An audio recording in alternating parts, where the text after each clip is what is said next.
Welcome to Metro Pulse Mobile. This is where we highlight the people doing meaningful work right here in our city. Today, I've got Caleb Lopes with me from Kingdom Leadership Development, and we're going to get into what they do, how they got here, and what's actually working for them right now.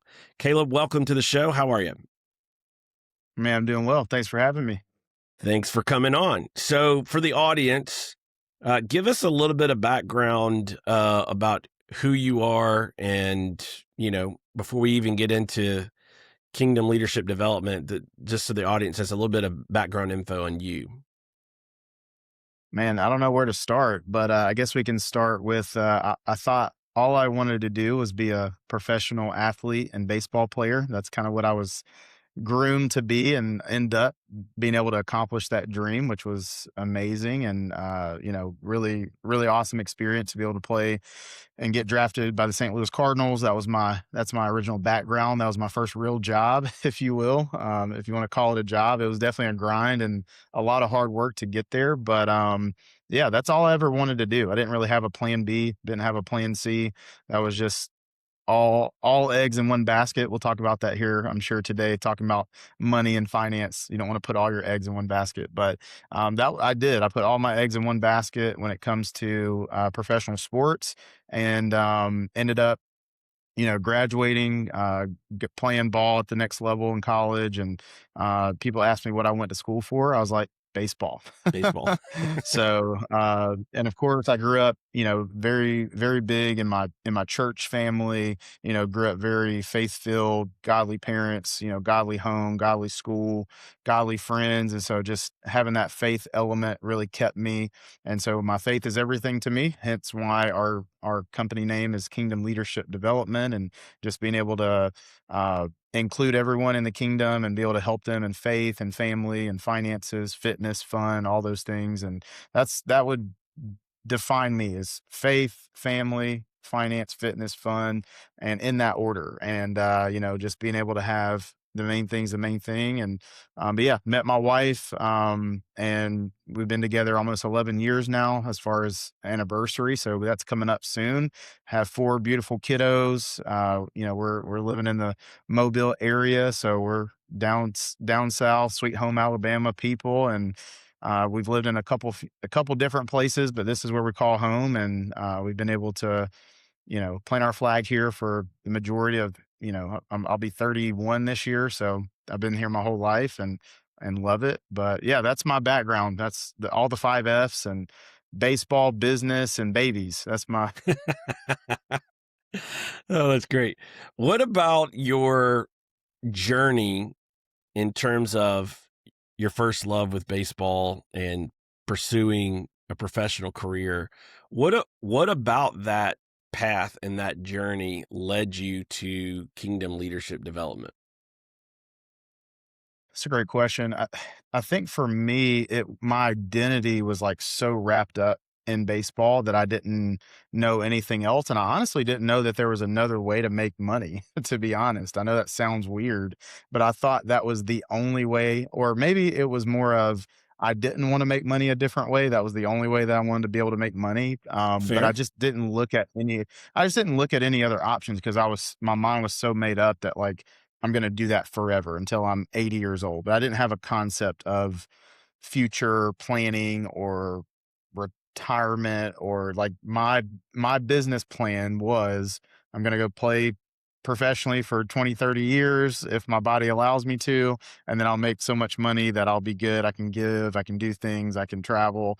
But what really led us to kind of looking at other options was COVID, right? So, COVID, we were talking a little bit about that. COVID really opened my eyes to be like, okay, well, maybe this is not a set in stone thing like I think it is. So we might not need to look at other income streams, other opportunities.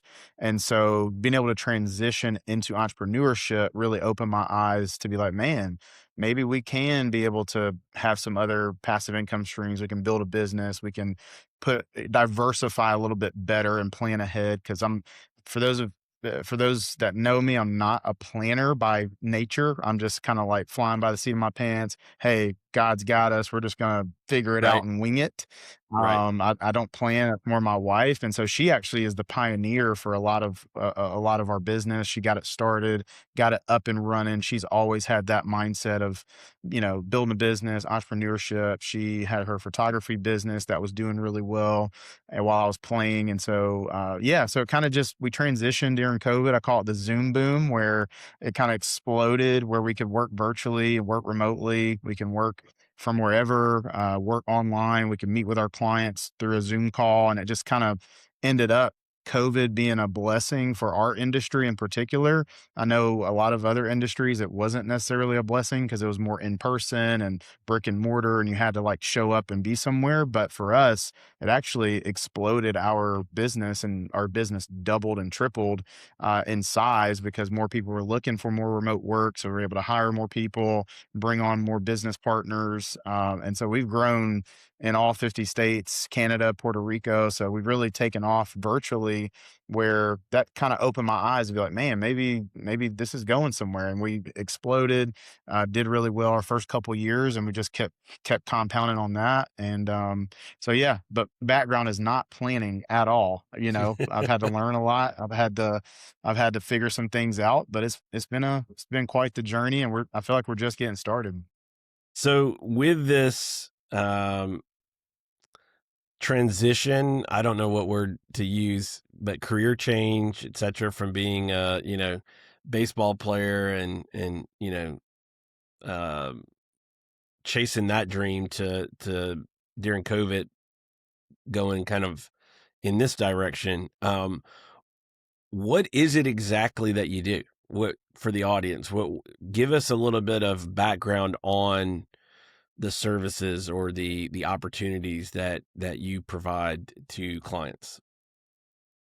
Oh, I first want to preface before I say exactly what we do, because we do so many things, but the biggest lack of knowledge or education when it comes to money and finance is most people, they know how to make money, but they don't know where to put it or how to keep it or how to organize it or how to properly make it last for a certain amount of time and things like that. So we have a very big wealth gap and knowledge. Just we grow up. I know what schools we went to down here in Alabama. There's not much education when it comes to that, but just nationwide. So if I could sum up what we do is we help families, business owners, individuals, really anyone that's willing to learn and be able to apply financial literacy to their everyday lives, being able to educate them and help empower them to make better decisions, whether that's through budgeting or cash flow, whether that's through debt management, consolidating, paying things off in a timely manner, getting on a real plan, step by step.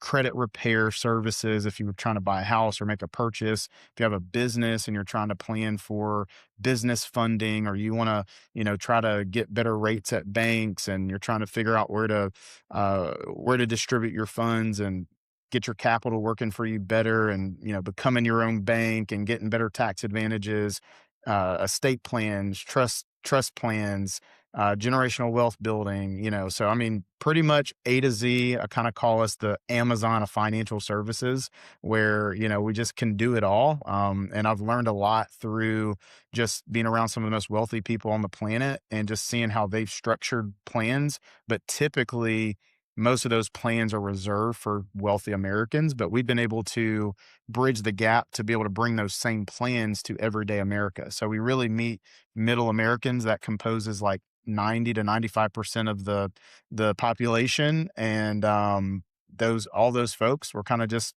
left to fend for ourselves, or YouTube or TikTok, or figure things out, where you have to have a certain amount of money to qualify to work with advisors.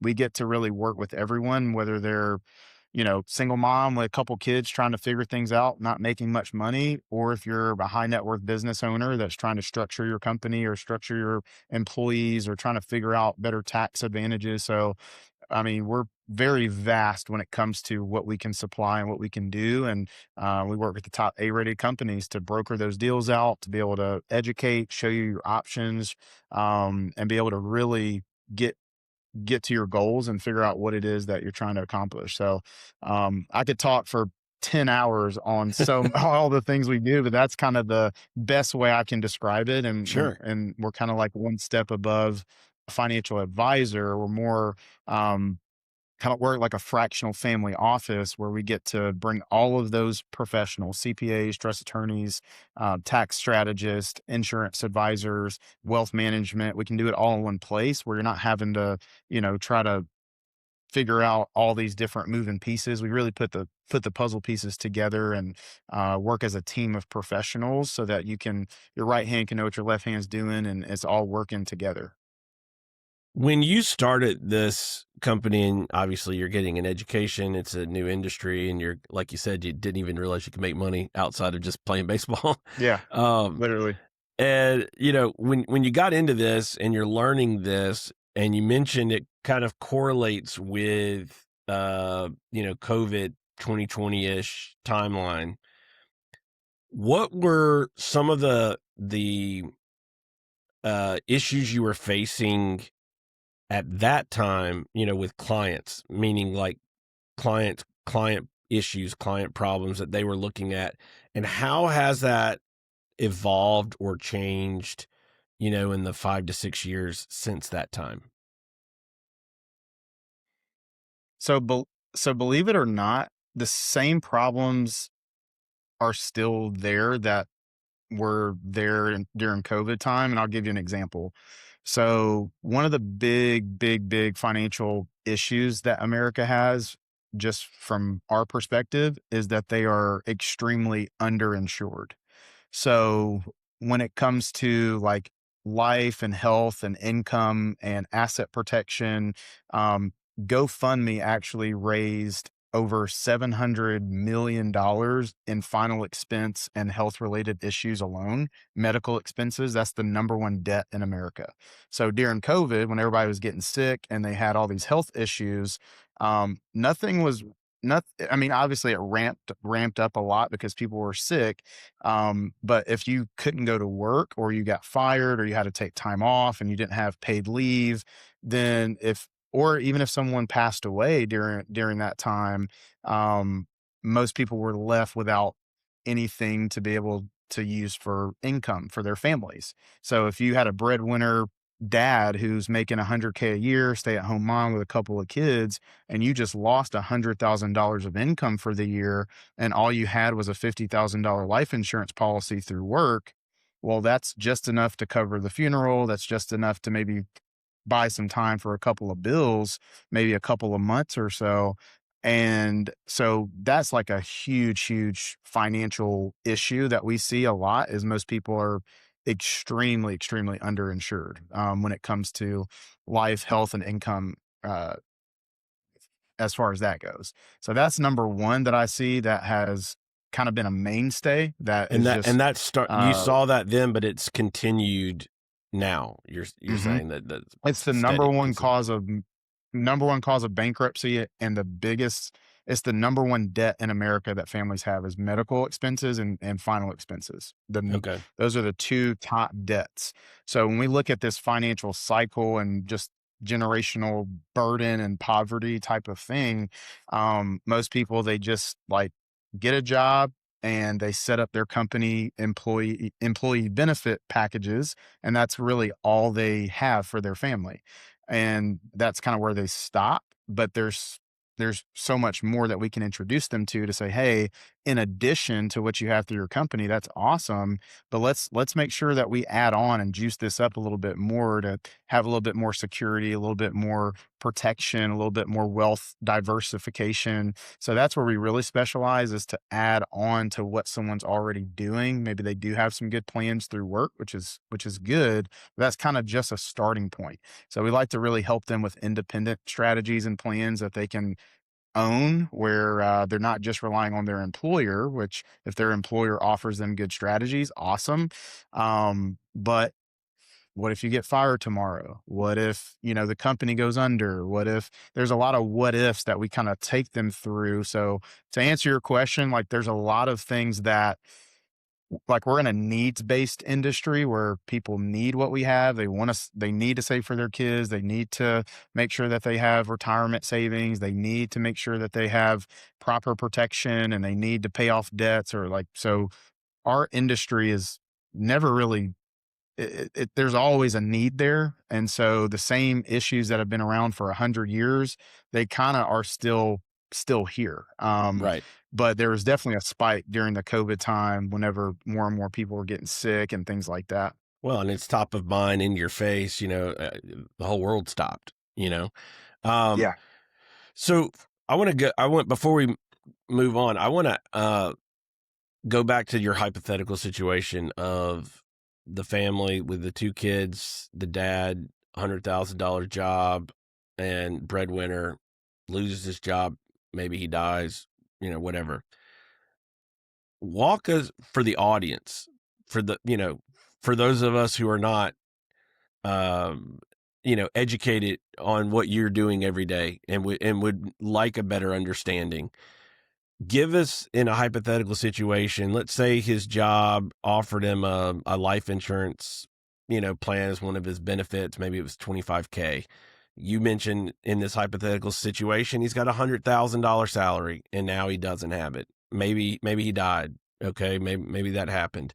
So now the family's without the 100,000. As you mentioned, he has a life insurance policy from work that was 25K. What would that family in that kind of situation be able or be looking to do to supplement by talking to someone like you who can walk them through other strategies? Yeah. It's a great question. I mean, our hope is that we can be on the preventative side so that they're not in that scenario. One of the solutions to that though is with the surviving spouse, let's say that individual did pass away, obviously the surviving spouse is probably going to have to find another income stream, right? So one of the cool things that we've been able to do with our company is give independent contracting opportunities with our agency. So if I came across a mom like that, where obviously she's needing money or needing some opportunity, or maybe she hadn't worked in a while because she relied on her husband, we're like, hey, like, if you're looking to be able to make some extra income or wanted to be able to provide for your family, um, we actually offer opportunities to work with us. So that's a solution, is independent contracting opportunities through our agency. Number two is, well, let's figure out a way for you to um, budget what you do have currently, right? What are your current assets? What are the other things that are being left behind? What else did your husband have? What does your savings look like? So we'll kind of do a deep dive, dissect, and figure out what's going on there. But that's the tough part, right? Because I mean, yeah, we're in financial services, but not financial aid, if that makes Right. sense, No, that makes right? So total it's kind of sense. hard. So Yeah. if you could help them ahead of time, before this tragedy occurs, and in that hypothetical situation, and for anyone watching or listening, this is purely hypothetical, you know, uh, just for the audience to have a kind of a little bit of a Yeah, this is financial just disclaimer. education. This is general. General. This is not financial advice. I got Exactly. licenses, but if you want to talk offline, we can sit down and talk. This is Absolutely. not financial advice. Yeah, please don't take this and go shopping. This is just for the audience in Yeah. a hypothetical situation. Would you be trying to, in a ahead of time, proactively, preventively, be looking to set up something that is, you know, obviously, as I mentioned in my hypothetical, a $25,000 policy through work? What kind of stuff would you be trying to stack on top of that? Is that like revenue or income streams while he's alive? Is that additional life insurance policies that maybe have larger payouts that can kind of fill the gaps? For the audience to just kind of get a better idea of how you can help them before tragedy occurs, what would you be looking at in a very general sense, again, for anyone watching or listening? Yeah, no, that's a great question. So the first thing we calculate is someone's insurable need. So when we sit down with someone, we look at their overall debts that they have. So like what their credit cards are, or what is their personal loans that they have outstanding, or just any debts that are just lingering, student loans, you name it, any type of debt. Then we calculate income times maybe 10 to 15 years of replacement for that. So if you have younger kids, like we said, 2 kids, maybe they're 5 and 6 years old, they at least need to get through high school if something were to happen. So, or I mean, hopefully college too, but that'll be for the education expenses. But debt, income, mortgage, education for kids, and final expenses, which the final expenses would be through work, typically is what most employers have. So what we would want to do is add an additional policy based off of their total insurable need, right? Now, if they want more than that, then obviously the more you can get, the younger you are, the healthier you are, right? The longer you can have it for. So we would look at either a permanent policy or a term policy, depending on, the appropriate need for them. But also there's what's called a living benefits policy, which is what I have for my family and what we set up for our clients, where the odds of someone passing away before their term expires is pretty low when it comes to the life expectancy and the calculation of that.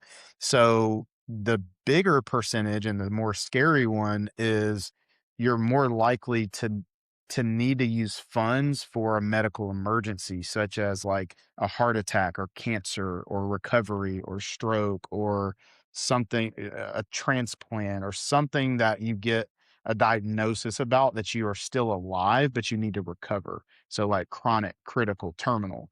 So all of these are going into play when we're talking about financial solutions, right? And so that would be the first thing is like, let's see what your insurable need is and see how much you would need for each spouse so that you can be able to last a certain amount of time before that money ends up running out. And I mean, a million is kind of lowballing it for most families, right? Like that's kind of Right. the starting point. A million sounds like a big number, but with all the companies we can broker out, I just literally quoted a family, a dad for $1 million, and it's like $80 a month for $1 million with living benefits where that'll get him to 65 to retirement age for a term policy. By that time, his assets should be growing and we got his money working for him. So a bit as essentially we're just advancing their wealth sooner in case they need it right now or down the road. Most people don't have $1 million saved like just on hand like that, at Right. least, but if you do know someone who does have $1 million saved on hand, call me, right? Right. But most families, they're doing the best they can. They may have an emergency fund, they may have some dollars here, maybe a 401k plan or whatever. But yeah, we just want to make sure that we are having enough money in place so that it gets people through years and years and years as opposed to 3 months worth of bills, right? So that they're not having to sell their assets and all that. So we definitely would add and look at an additional policy on top of what they have at work, in particularly a living benefits policy that works for living purposes and death if they never have to use it for some of those chronic critical terminals. That makes sense. I want to go back to your baseball past and your sports past, and I want to bring it into the present with what you do, in terms of your company. What are some of the lessons you learned in all of the hours that you put in trying to become a professional baseball player and the commitment, the dedication, all those things? What are some of those lessons that you took from that time and have now integrated and worked into your company? I think the number one word that comes to mind is just belief. Belief and then the second word would be conviction. Like you have to have belief and conviction in whatever you're doing, right? And it's not that like you, yeah, you believe in yourself and you believe in what you're doing, you believe in the cause, the mission, um, because people don't have to buy the product you're selling or the financial service or the player of who you are. Like they have to buy the belief that you believe in what it is that you're saying and doing and who you are, right? They got to believe you. And so I think just belief has been the biggest lesson. Is I wasn't always the biggest or the tallest or the whatever, I'm 5'8" with cleats on a good day. So I mean, I wasn't the tallest, the biggest, but I just believed that I could do it. And I believe no matter what, like I was going to come out on top. I was going to win. I was going to be victorious. I was going to accomplish everything. And I just, I think belief has that it's a transferable mindset of just whatever it is that I'm doing, I believe, and I'm going to work at it with all my heart and do it unto the Lord. I mean, because I think that's the biggest thing too is the biggest lesson is I'm not doing it for man. I'm not doing it for I mean, yeah, I'm helping others, I'm helping people, but um everything I do it unto the Lord. And so it doesn't seem like work, even though it is hard work. And same thing with baseball. It was hard work. It was tough. You failed a lot. You had to sacrifice a ton. Same thing with what I'm doing now. It's not easy. Otherwise, everybody would be doing what I'm doing. Nobody wants to sit on a call and be like, "Let me tell you about your financial goals," and let me sit down and show you the areas you suck at, and let me sit down and show you that you don't really know much about money at all. If we really sat down and talked, right? Like that's not an easy thing to do with people, but I've had to learn the belief in what it is that I'm setting out to do and just transferred those skill sets of hard work, never giving up, just blocking out the haters and the critics and, people talking trash about you and, the doubters or the haters or whatever. And that actually fuels me, right? Like I love it. I love when people doubt me because that just fuels me even more. And my favorite song, my Bruno Mars song is Don't Believe Me, Just Watch, right? It's just like I sing that all the time and um, just keep watching, I guess. I'm gonna give you a good show. Keep watching, but I truly believe in what it is that I do. Otherwise, I wouldn't do it. And I'm really out here trying to make a difference. So, and I was doing that in my baseball career. I was wanting other people to be inspired by what I was doing. I wanted them to like, hey, if I can do it, you can do it too. I think that's my motto and what I want people to see. And it's like, follow me as I follow Christ. It's the same type of methods and values I live by. So, um, but yeah, belief and conviction is probably the two biggest words that come to my mind as far as that goes. If you could, last question here. If you could give someone watching this who maybe they have, maybe they've ignored this part of their life. They've gone to work, they've done their job, they're doing that. They've never really spent a lot of time thinking about really planning or diversification or any of these other, things that you've talked about today.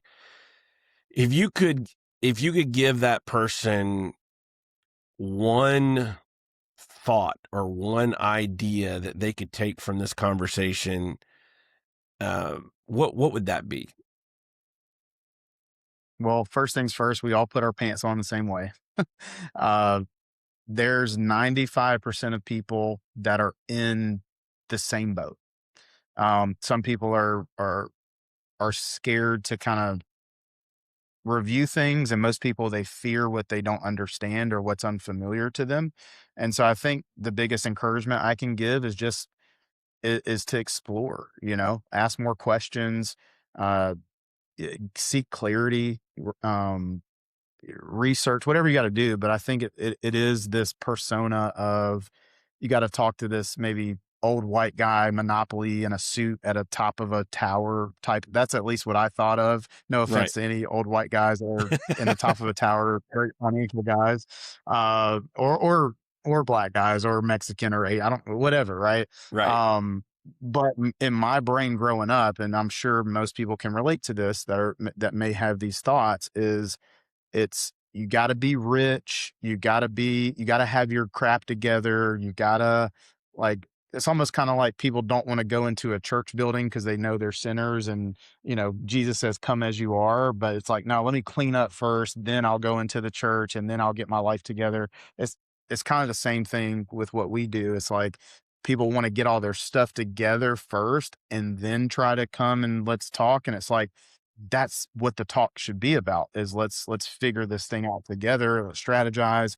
And there's 95 to 99% of people that are they got it doesn't take a rocket scientist to Google how much money you make in a year, depending on what your vocation is. It's not hard to figure out, where you went to school and how much student loans you might have or not have. Bills are all the same for most general public if you got phone and, power and all that stuff. So it's like kind of normalizing the conversation a little bit more to be like, look, guys, like we don't be ashamed. I get privacy and confidentiality. No one's going to share your public or share public stuff, but I think it's just more of, there's freedom when it comes to whether it be confession or whether it be just talking about it. It just holding it in is not gonna change anything, and if nothing changes, nothing changes, and I think it really is if anybody's watching this, man, like, just have the courage to reach out and find someone that can, meet you where you're at, help you, not shame you. And there's no shame. That's the biggest thing. There's no shame. There's no condemnation. That's literally why we're kingdom leadership development. Cause it's like everyone can be welcomed into the kingdom. Let's figure this thing out. We're all trying to make it and figure it out, so I think just inclusivity for anyone who's watching this, like, man, don't be ashamed. Don't feel like you're worse off than someone else. Cause newsflash, we're all kind of in the same boat together. So don't hesitate and don't feel ashamed. And yeah, we got a team of support that wants to help and be there for whatever it may be. So Well, thank you for joining this episode of the Metro Pulse Mobile. Can you share for the audience how they can get in touch with you? Maybe it's your website, phone number, what have you. yeah, no, you can reach me Facebook, Instagram, my handle. If you just type in Caleb Lopes, Caleb with a C, Lopez with an S. I got to just clarify that. But all social media, Facebook, Instagram. You also can go to mymiliarigroup.com / Caleb Lopez. You can check that out. But yeah, I have a link tree that we can post and all that good stuff. But social media, my number is 251-753-7295. So if you want to shoot me a text, give me a call. We can get you connected in. But yeah, other than that. Well, we appreciate you coming on and sharing your wisdom and your insights and peeling the curtain back a little bit on what it is that you do. And we appreciate everyone for watching. We will see you next time.